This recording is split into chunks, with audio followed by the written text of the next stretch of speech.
Hello and welcome to the Sonic Cinema Podcast. My name is Brian Scuttle. Thank you for joining me at www.sonic-cinema.com, as well as the Sonic Cinema Podcast YouTube channel.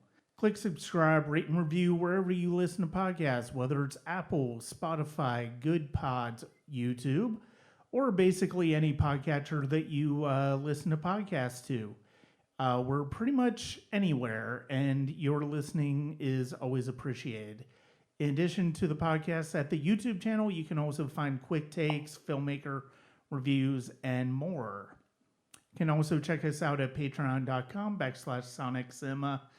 It's been a bit of a slow ride for that one in the past year, really, but I do want to get back to feeding that pretty regularly, and you do get early access reviews, film festival discussion, Oscar discussion coming next year, and more. That's going to be at patreon.com/SonicCinema.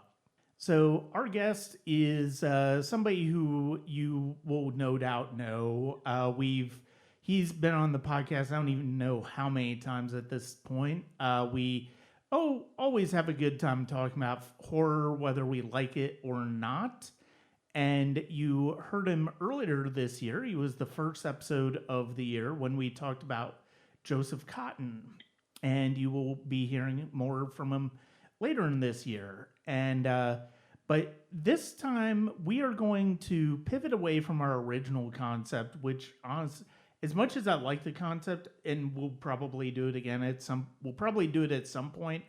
I just was having a really hard time getting my head around it. We're going to do a little mini review episode for the 2024 adaptation of Stephen King's Salem's Lot. Joining me, as always, is Phil Fasso. Phil, thank you very much for joining me. Oh, thank you for having me as always, Brian. And I think I was still in review mode from our last set, so I kept looking for Joseph Cotton to pop up in these Salem's Lot adaptations. Never found him once, though. Would he have still been alive for the Tobe Hooper one? I think he was. I think he was still around in '79. Yeah. And it's funny because in that period, like in the mid to late '70s, you have a whole bunch of actors from that classic period, the '30s, '40s, '50s, Arthur Kennedy, Burgess Meredith, those type actors showing up in horror movies. And, they were, I guess, what you would say, well past their prime at that point. But a lot of these actors had second careers, and Joseph Cotten was one of them. Ray Milland was in Frogs. I mean, Ray Milland's not the kind of guy you think would be in Frogs, but he's there. And these guys made second careers out of being in these horror movies. So to a whole new generation who hadn't grown up with stuff like, Burgess Meredith either in Batman or even a little earlier in Mice and Men and those sorts of things, those guys just regenerated, revived their careers doing those horror type movies. Right. Well, and I mean, also you've got to think it's also a way for them to make a paycheck and to stay active in the Screen Actors Guild. Like, actors are constantly taking on projects, and so I mean, you see that even now where it's like actors will essentially you'll find some actors in the strangest places. So but yeah, I mean, it's I do kind of remember him now being he definitely would have been around for the time of Tobe Hooper's adaptation of Salem's Lot in 1979. And yeah, so I mean, I will admit, like, this particular adaptation is my introduction to the story of Salem's Lot. I've never read King's book. I actually have not seen either the Tobe Hooper 1979 miniseries or the 2004 miniseries. But so I want to start with, you're definitely more familiar with this material than I am. why don't you set the stage for us with what we're getting out of this material? Okay, so my experience is the exact opposite of yours. I was 7 years old when the 79 miniseries was on television the first time in the two parts. And I actually watched it live. I probably was a little too young for that. And it scared the hell out of me. And I gotta admit, like people say it's dated, it's this, some people say Barlow looks cheesy in it. That film, every time I watch it, I watched it about 6 months ago, and every time I watch that film today, I get the same chills I got when I was a kid. Now, maybe that's the immediacy of having seen it at that point, but it still works for me. Yeah. So my next experience was with the novel because I was upstate for a summer, I think, and one of my grandmother's neighbors had the novel, and she knew I was an avid reader. She had a couple King novels, so I borrowed that one, and I was, I guess, terrified is a perfect word for it. I'm in an isolated location, upstate, not many townspeople, and here's this tale of a vampire and entering a small town and basically infecting everyone. Um, and it's amazing because the book is much, much different from the movie, even with 3 hours and the script that they had for Toby Hooper. A lot of characters get compressed, stuff gets cut. There is a whole scene in the novel and a whole chapter in the novel, and it's a long one where you basically meet, it's got to be 25, 30 characters. Because that was King's first time, and he's done it a couple times since, where he's giving you basically an entire town.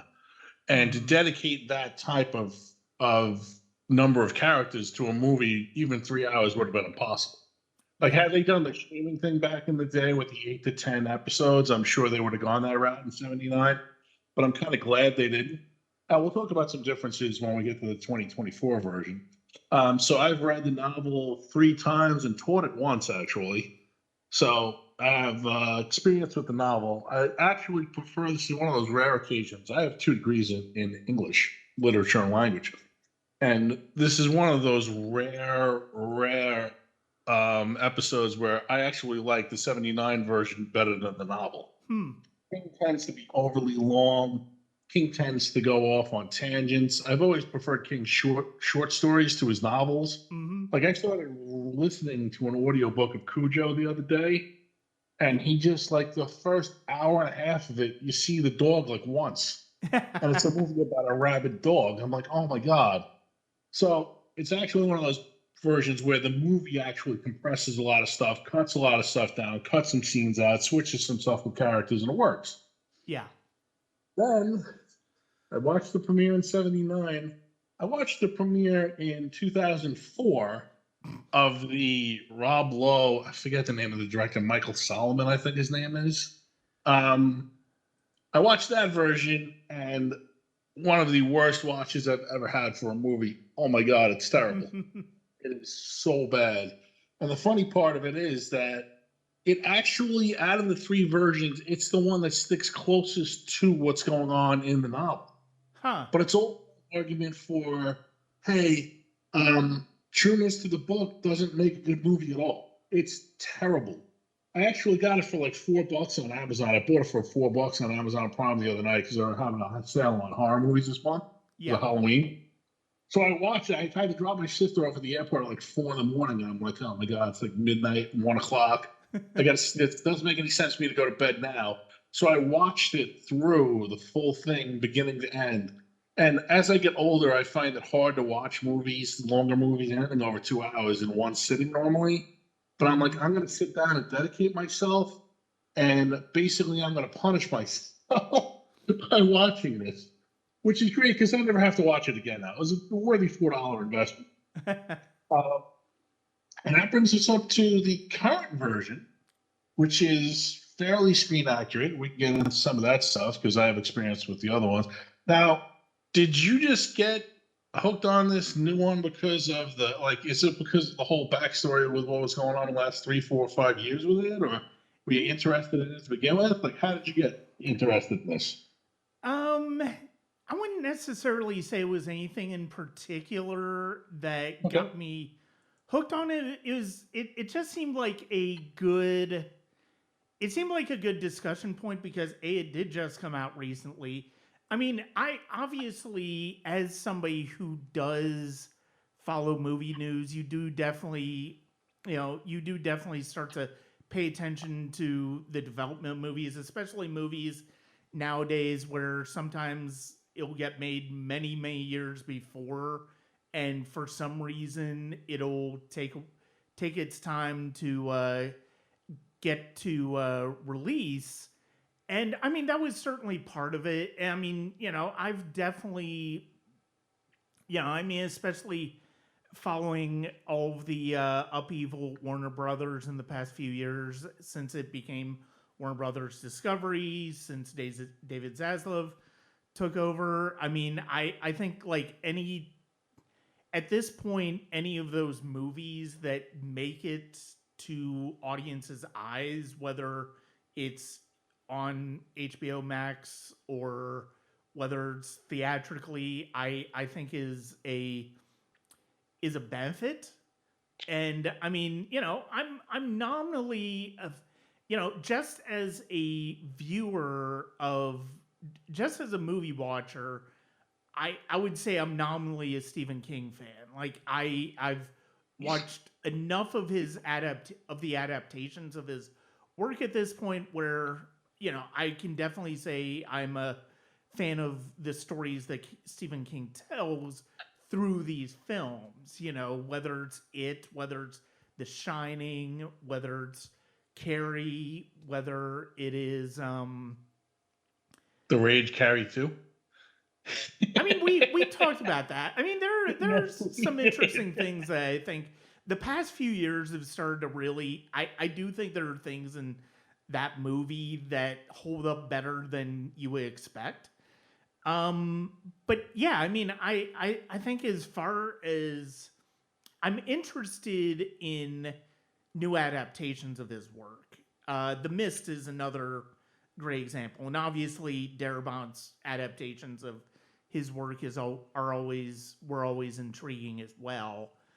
Sure. Um, and then and then so the director on this one, Gary Dauberman, he also adapted the novel for this film. He has a fairly, I mean, I don't know that I would necessarily say impressive run of horror credits for the past decade, but like been he was basically involved in he's basically did the worked on the Annabelle trilogy from the Conjuring universe. He did the Nun movies, or at least he wrote the first Nun. He didn't write the second one. And then he did do the adaptation, the two part. He did do the screenplay for the Yeah. It, the Yep. two film adaptation of It, which I absolutely love. And it is funny because of the fact that I mean, we talked. You were talking about fealty to the novel, and the way that King handles things. And it's funny because of the fact that I mean, it I think is a good. One of the things that's kind of interesting about King's work, I mean, I know part of this is him sort of taking control of some of the material when he hasn't been terribly pleased with the way filmmakers have approached it. I mean, obviously, The Shining is the best example where he wasn't happy with Kubrick's film, so he shepherded the Mick Garris miniseries in the '90s. Which is also absolutely awful, by the way. I don't know. Have you seen the I '97 have. Shining? I have. Yeah, and I have seen it. I mean, I'm definitely intrigued by it, by how the way different ways it adapts it, but it's like I love Steven Weber. I love Rebecca De Mornay as presences. They just don't work for that material.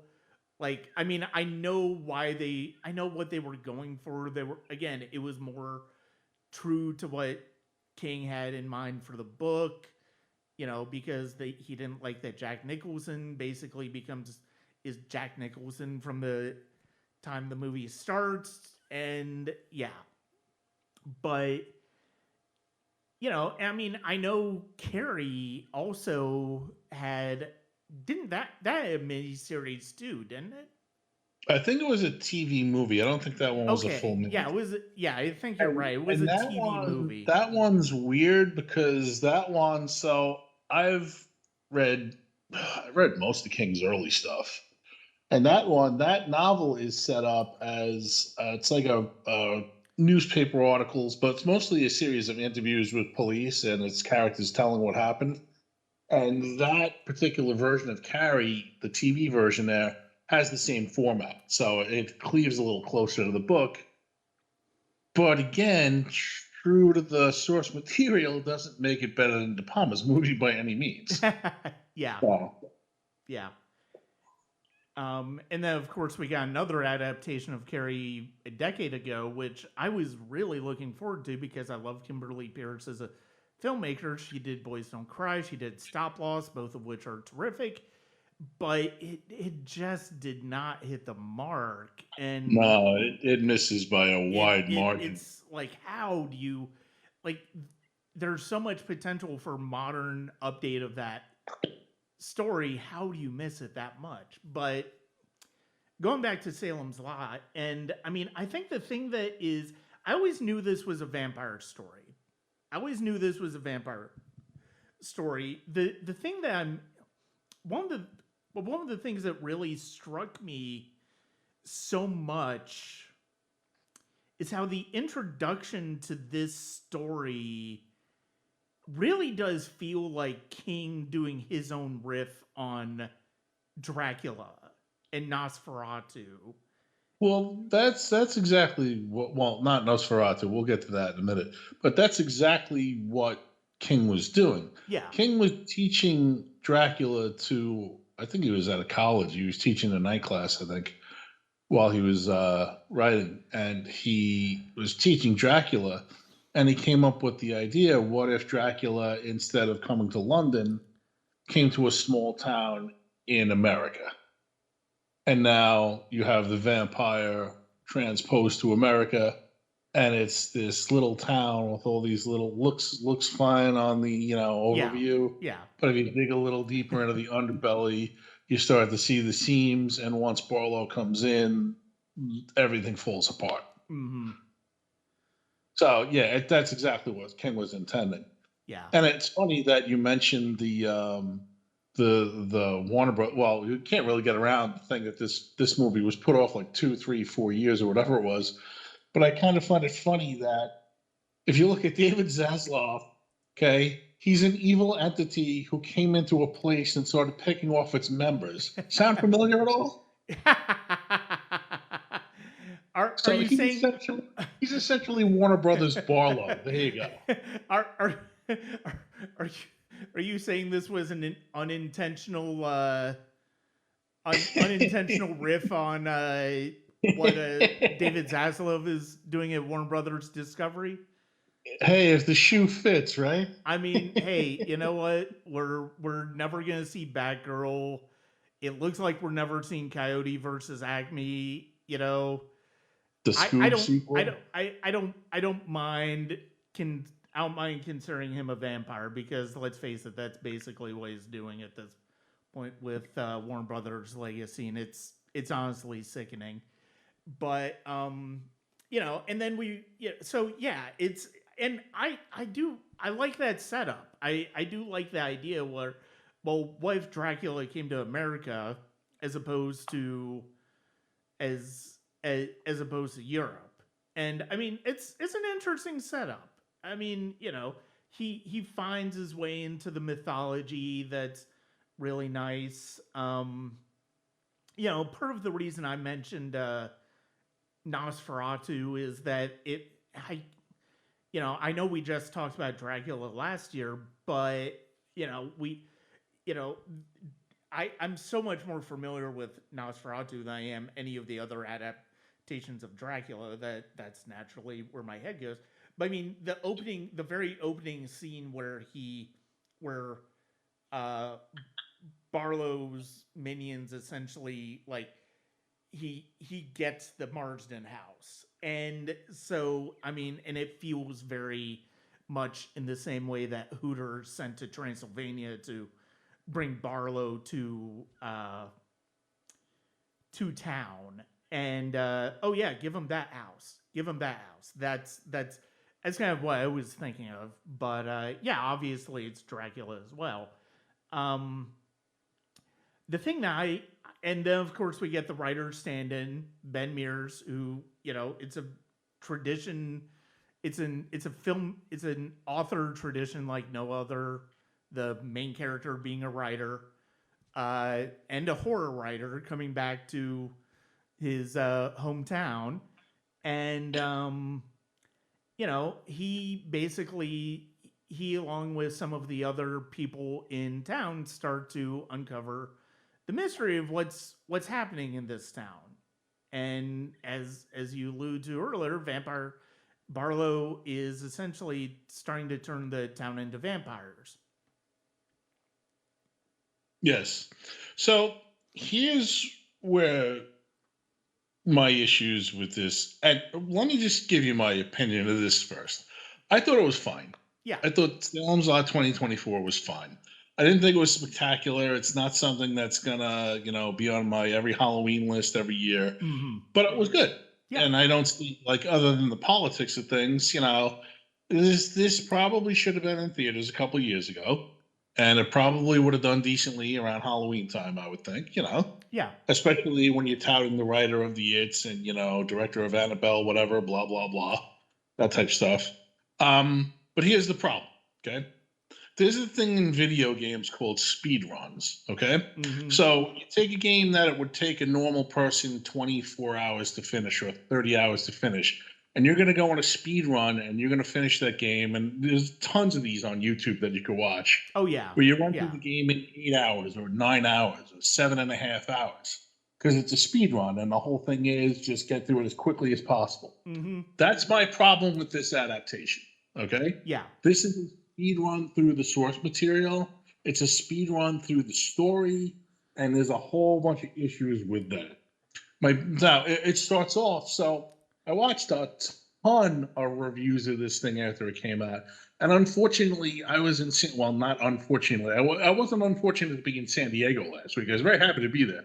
But because I was out of town last week, I wasn't able to watch this the night it came on because I'd seen the other two on their premiere and I kind of wanted to do that. Yeah. So I watched it instead the night I got home, right? Mm-hmm. Sat through it. And so I watched a bunch of reviews of this the next day and the next couple days. And someone pointed out in one of these reviews that the opening scene where Straker has these two guys go to get basically, it's a box. Yeah. And it's got Barlow inside. That happens 53 minutes in to the Tobe Hooper version. It's the opening scene here. Yeah. Right? And then the whole thing is, so both the earlier versions push off Barlow. You don't see Barlow till way in 79 and 2004. Okay, you see a glimpse of him within the first 5 minutes here. Right. Right? Yeah. So they're already pushing this and saying we need to get through it. Now, I've heard that there is a much longer cut of this. Mm-hmm. I don't know why they didn't like it. Really worked for Dauberman as far as the screenwriter goes in being a two-parter. So this had enough material to do exactly that, especially because both the early versions were two-parters on television. So even if this was going to be released theatrically, you could have gone the whole, hey, we're going to split this in two. And because of the goodwill that Dauberman has from it, I'm sure people would have been willing to wait for the second part. I'm pretty positive that would have been the case. Okay? But the thing is, because he's now limited and he's got to bring this thing in, I think it's just under 2 hours. It's like an hour and 53 or 4 before the credits hit. Yeah. He now has to condense all this material into less than 2 hours. And it's such a speed rush through things. The characters make decisions that all of a sudden they jump to. Like, there's no time to build things. Yeah. So The 2004 version spends a lot more time building the town. Like I said, it's got a million more characters than 79, but it Hmm. establishes some characters, establishes what they are, what their motivations are. Takes time to build. The 79 version doesn't have nearly as many characters, and it's funny because that one used to get short shrift because people would say, "Oh, you know what? There's too much condensed here, right? Too much going." Now people are reviewing that for having so much depth and this new one being a speed run. So Yeah. the issue here is that I really think this would have benefited from a 3 hour version. You would Hmm. have had more time to build things up. Like there's a scene when Ben and Susan are, I guess, on the quote unquote first date when they meet at the drive through.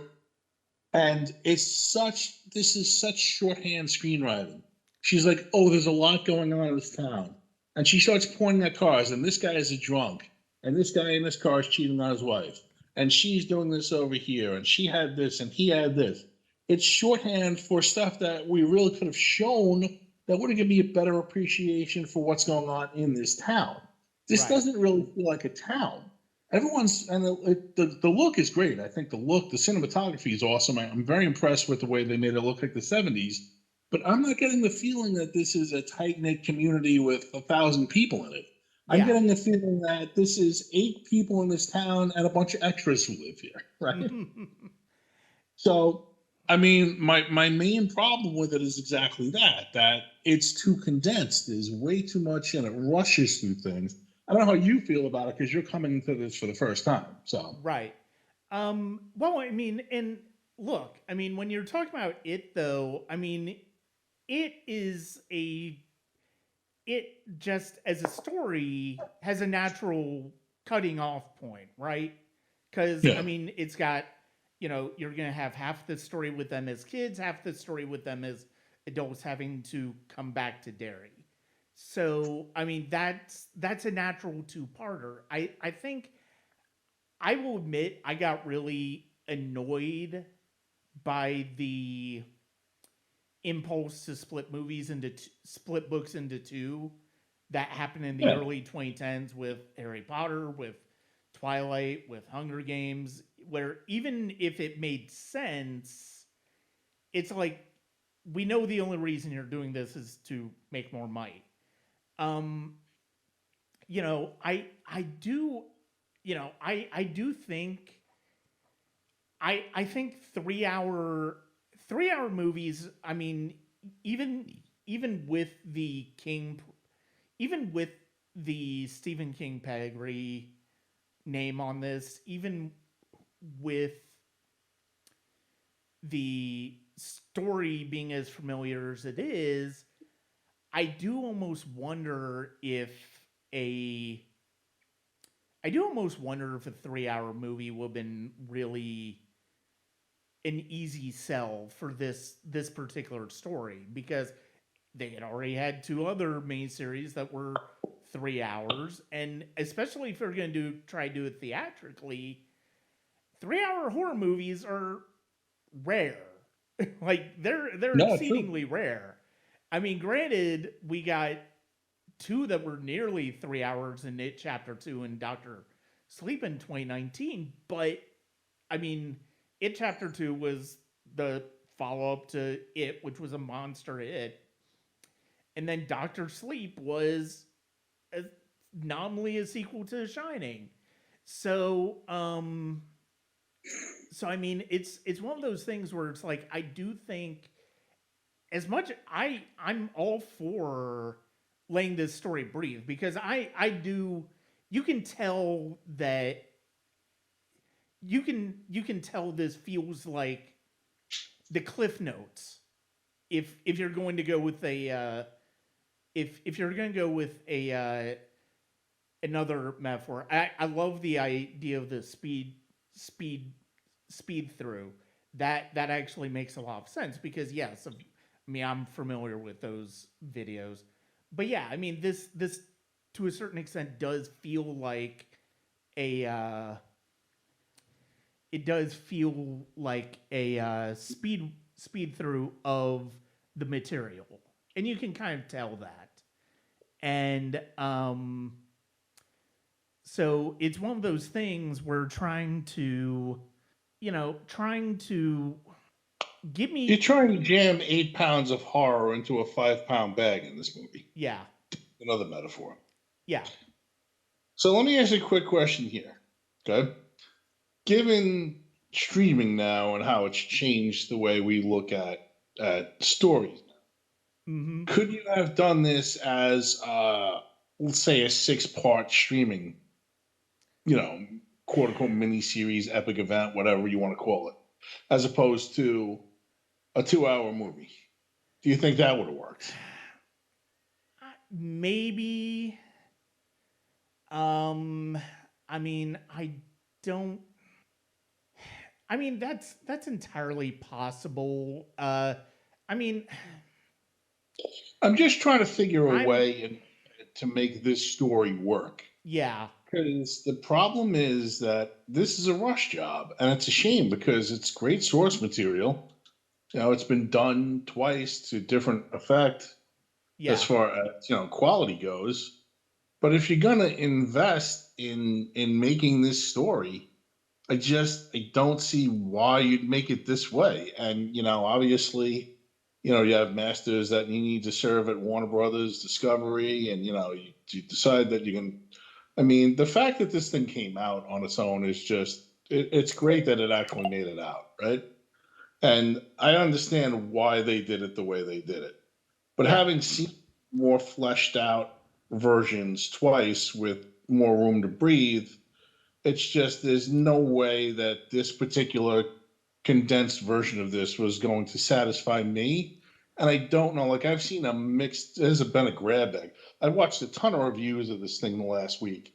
And some people are satisfied with it, some people are a little, right. little that it's not fully fleshed out. And you get a whole grab bag of opinions across the spectrum. Mm-hmm. Like I said, for me personally, having seen the 79 and the 2004 version, this one just falls flat on execution as far as compressing way too much, Yeah. condensing things, and just saying, all right, well, we have 2 hours. Here's what we can do within 2 hours. No, and I think that's completely fair. I do think that's completely fair. I mean, a miniseries, I mean, I can see that. Like I said, I can see that working. Um, it's weird because of the fact that we don't necessarily have the 2-part miniseries now. I mean, everything's like either 4 to 6 to 8 episodes now. Yeah, And 100%. I Yeah. mean, it's frustrating as hell because of the fact that it's like, so is that a full season of TV or what are we doing?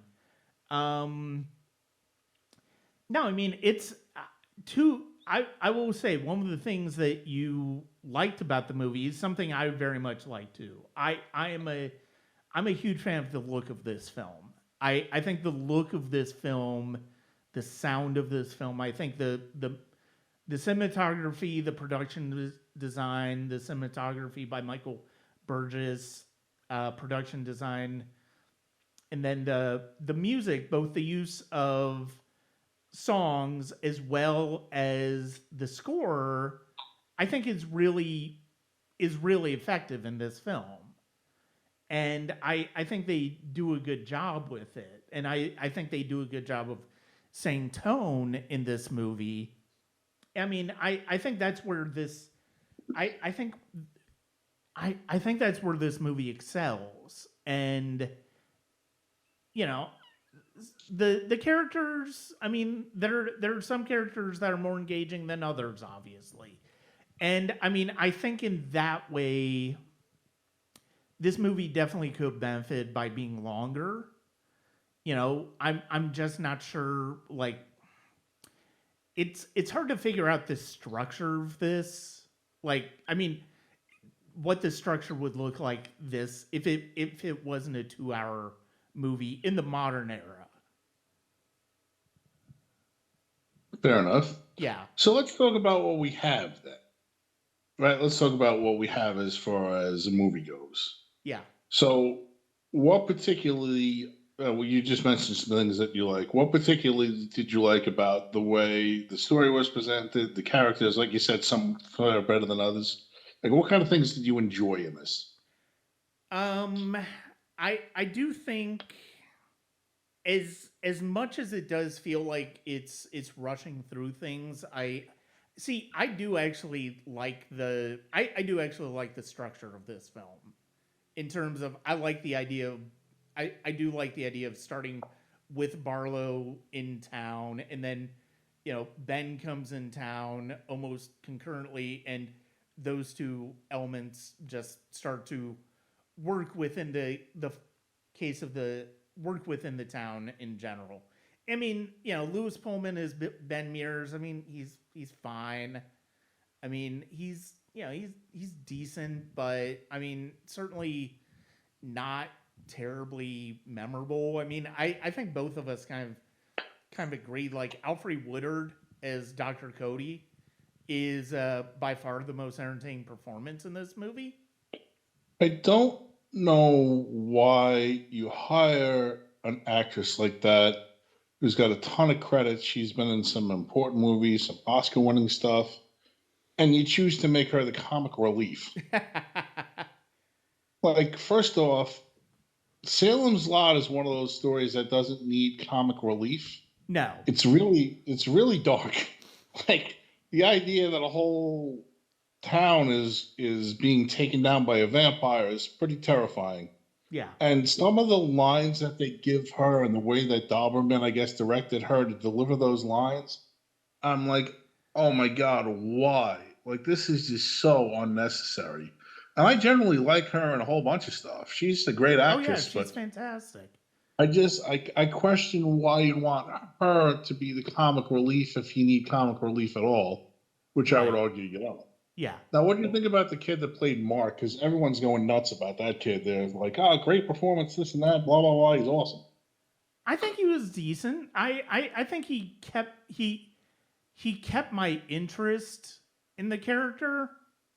I mean, obviously, it's like obviously we've seen, you know, King has, King certainly has a propensity for putting kids in challenging Well, supernatural situations, and I think this is in the tradition of that. I mean, I'm not going to say it's a great performance, but I think it's a I think it's a he might be one of the more interesting characters in the movie. I think he's certainly more interesting than Ben is. oh, I definitely agree with that. Yeah. I mean, I think they chose Pullman because Pullman has that everyman quality to Oh, him, no doubt. No doubt. especially in this movie.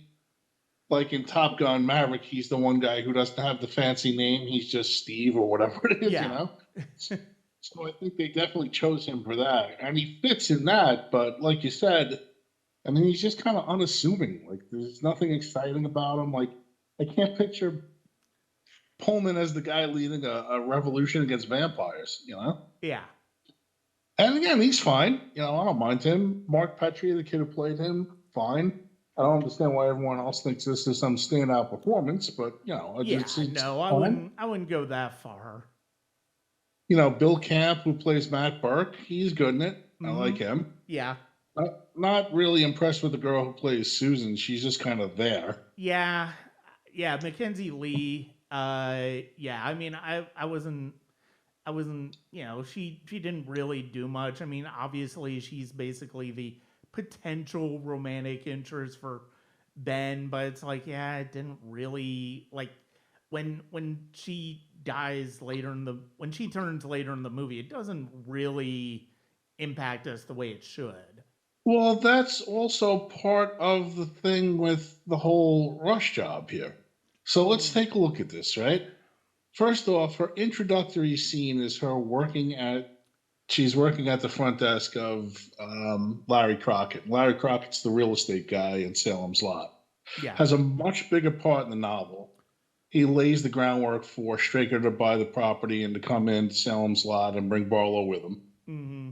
They compress him with another character, so he doesn't have quite the same story in the first one, and in 2020 in the 2004 version, same thing. He's got basically the same plot as the novel, and there's a huge part of that 2004 version unnecessarily, I think.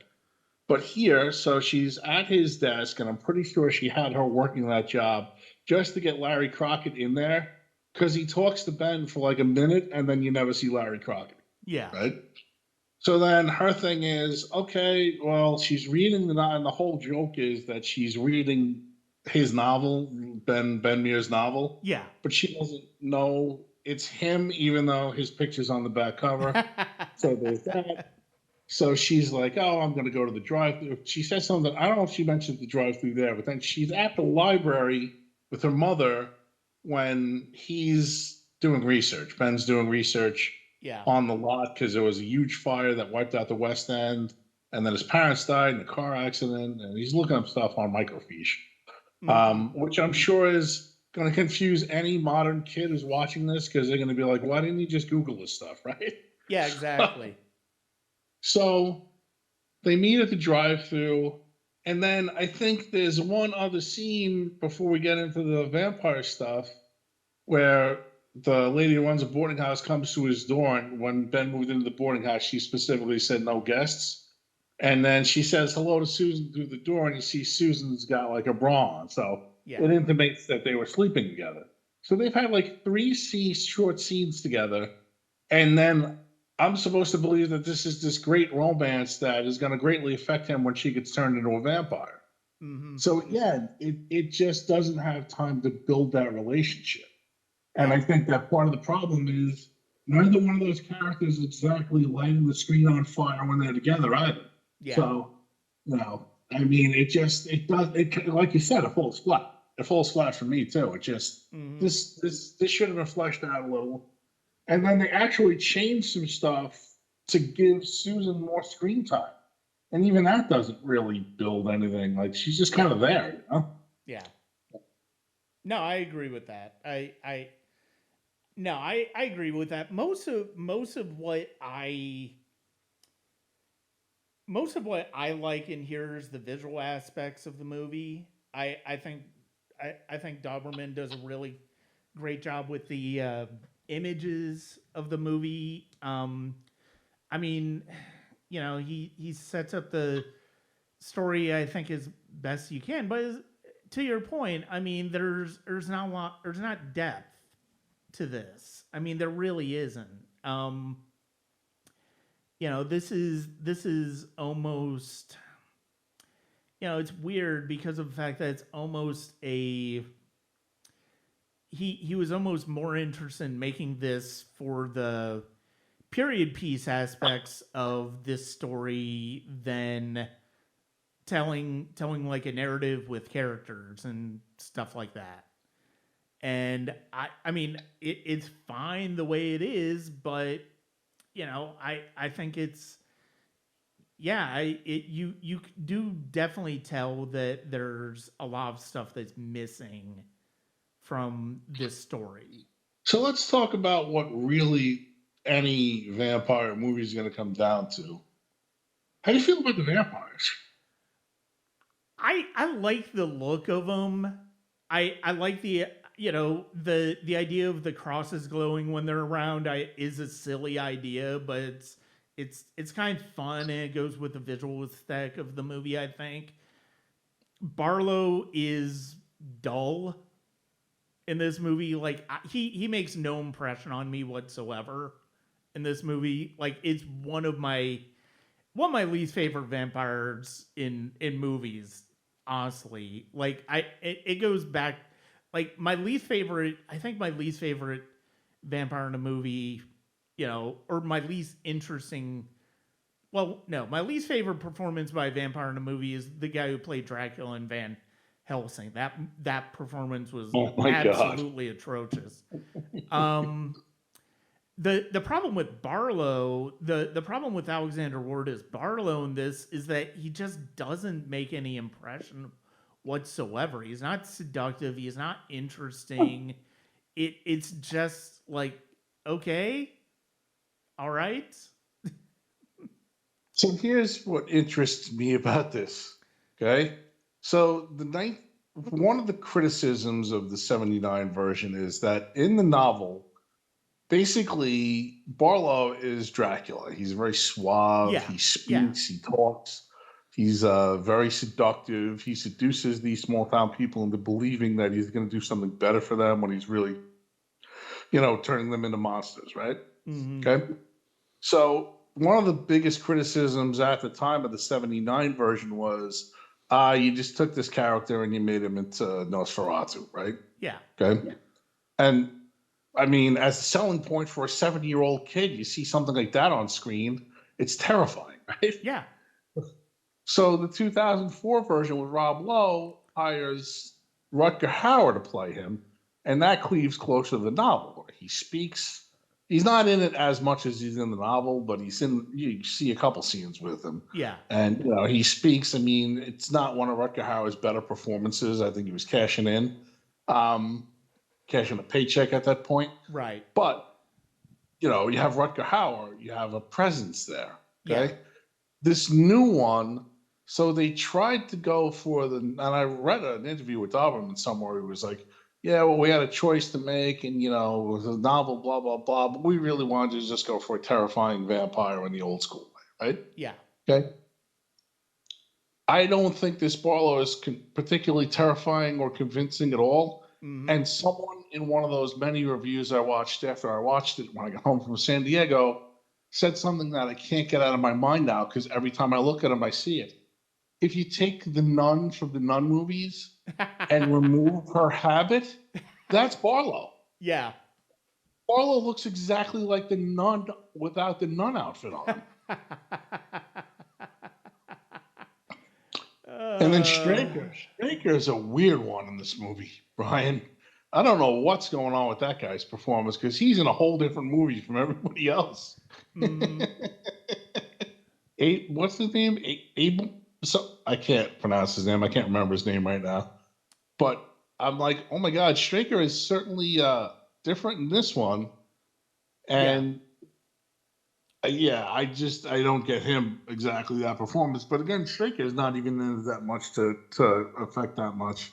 right, Um, as far as the rest of the vampires go, I think it was a good look. I yeah, think that they look creepy. They're terrifying. hmm, And that's some pretty. They did some good stuff with that. As far as they go, so they're actually scarier than Barlow, and I've never had that idea in a vampire in a Salem lot piece before. yeah. So it's kind of weird. But all right, so do you want to talk about the climax? Do you want to get into spoilers? Because I have some thoughts. Let's. I mean, the movie's been out for a week, so yeah, we can go ahead and get into spoilers. All right, so I'm just going to give you the background on where the climax takes in the other version of this, and then we can talk about how it changes and what it does here. So I always liked the 79 version best because they build up the Marston house. And it's all about the Marston house, and it's all Yeah, about the terror at the top of the hill, the house, the evil house looking over the town. So the climax with Barlow and Ben and Mark Petrie takes place in the Marston house. right. I didn't realize until years later when I read the novel that they kind of spoil the Marston house for him. They put garlic all over the place and crosses so he can't come back in there. So it takes place in Eva Miller's boarding house. He's hiding out under there. Hmm. And I thought that actually the movie did a better job because it's all about this Marston house. You have that built up. Why wouldn't you use that for your climax, right? Yeah. The 2004 version goes back to the novel and uses Eva Miller's boarding house basement, right?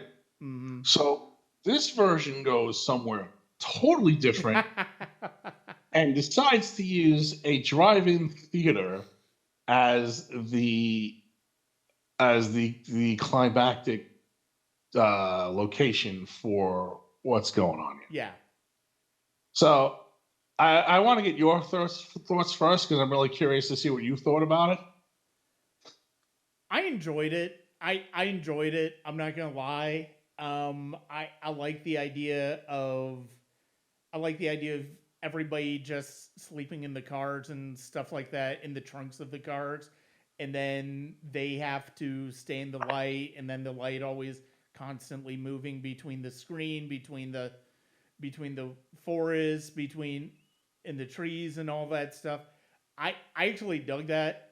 I like that. I mean, does it make any lick of sense in the context of anything the movie set up before? No. I I just enjoyed it. I did. I applaud them for doing something different, and I kind of liked it as a different take. Yeah. I did. I don't understand how the movie makers didn't understand the idea, the difference between nighttime and a shadow, because just because they're in the shadow of the screen doesn't mean it's nighttime when there's sun all over the place Yeah. outside of the shadow of the screen. And then once they start to get into the action with this thing, this is the fastest moving sundown in the history of the planet, Brian. Oh my God. Yeah. But yeah, I enjoyed it because, it was something different. I like the idea of them sleeping in the trunks. I thought that was pretty cool. Mm-hmm. It's a different take. Um, and when they all went on fire, I mean, it's different. I didn't mind it. It was kind of cool. Yeah. And I thought that, you know what, if you're going to do something, you're going to put your stamp on it. That's a good place to put your stamp on it. This is the finale. Have it at a drive-through. We've never seen that before. Right. Do something different with it. Make it your film. I didn't mind that. I thought that was kind of fun. Yeah. Yeah. I think Barlow gets dispatched way too easily. Yeah. He's Yeah. out of his coffin at that point. And I think that stabbing him through the back of the head was just so you could have that cool visual of looking through his skull, basically, to see Ben Mears with a stake in the back. Yeah. I think they dispatch him way too quickly for someone that's been around thousands of years, What'd you feel about that? Yeah. No, I agree with that. I agree with that. Like I said, I mean, Barlow in this movie just really made no impression on me whatsoever. And yeah, I mean that goes to it. I mean, I think for I'm intrigued by the story in the way that King's using so many of these familiar elements of vampire lore and Dracula to his own designs. It doesn't necessarily mean I think Dauberman's execution in this movie of those ideas is particularly strong. I do feel like this is a movie.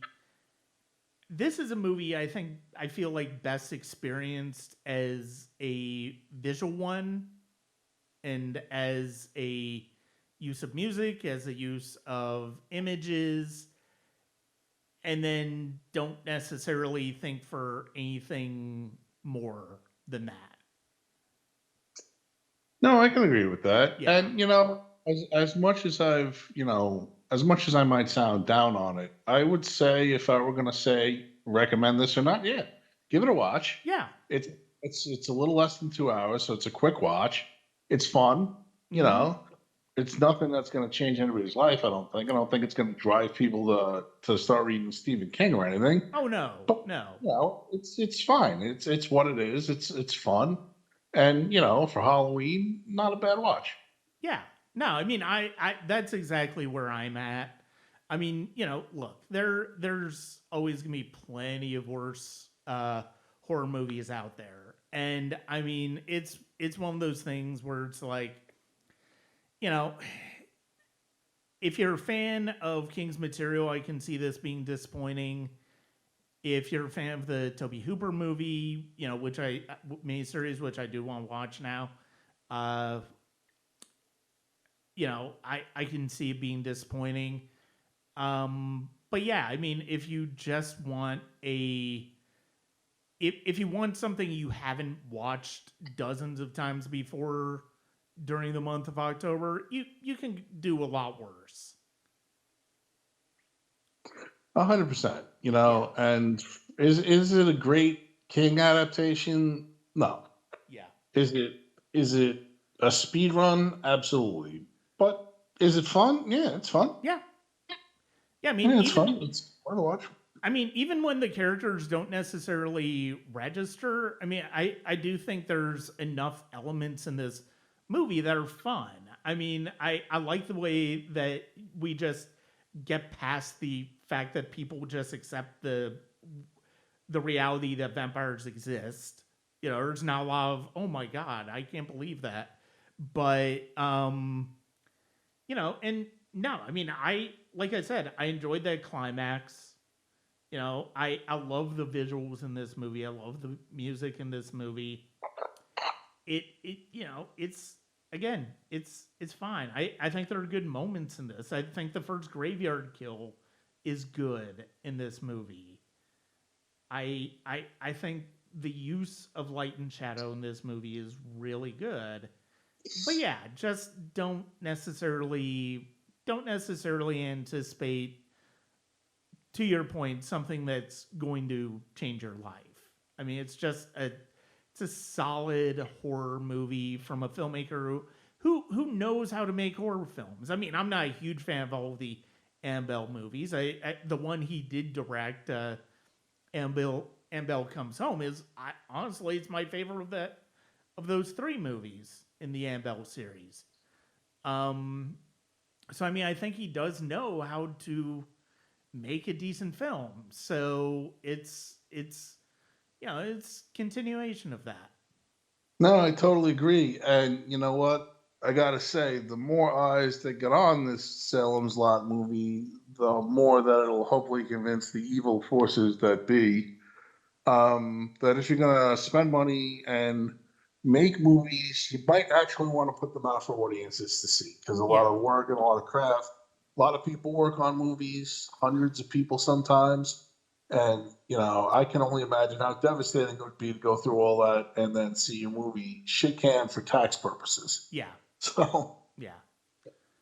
Um like, again, if we're going to look at the true evil entity here, I'm sure David Zaslav is a good feeling for Barlow. I want to live discovery. Yeah, exactly. Well, Phil, thank you very much for joining me on this episode. Ah, my pleasure as It's always, always a Brian. pleasure to talk to you. We'll get into a little bit more depth in our next conversation. We're gonna have a lot more to talk about. But yeah, it's always a pleasure to talk to you, and it's good to get, because of your expanded familiarity with the franchise over me, that that definitely gave me a lot of insight into the the the original story by King, as well as the other miniseries going forward. So I appreciate that. No, and I appreciated getting the point of view of someone who's watching this not having any experience with Salem's Lot before this. So I Mm-hmm. think I think the fun part of this for me was that coming at it from those two different angles, we kind of came to the same thoughts about it Yeah, along the same time. yeah, yeah. I mean, there's there yeah, like again, there's not a lot to say about this movie, but I mean, again, check it out. Give it a watch on Max. I mean, and the thing is, it's like the more movies get, yeah, I mean, movies are going to fail inevitably, but at the same time, the more movies like this that are just solid, the more views they get, the more likely you are of getting more from this filmmaker, from this type of story, and that's always a good thing. Absolutely, 100%. All All right. righty, Brian. Thank you again for having me. Always a pleasure, my friend. Thank you. I'd like to thank Phil for joining me on the podcast. It's always good to talk to him and talk to him about horror. That is going to be it for this episode of the Sonic Cinema podcast. We've got more with horror and Phil Fasso coming up for the rest of the year. There's going to be some special things about that. And that is. But yeah, check us out at patreon.com/Sonic Cinema, as well as wherever you listen to the podcast, whether it's Apple, Spotify, Good Pods, again, wherever you listen to podcasts. But also check me out, as always, on www.sonic-cinema.com. Thank you very much.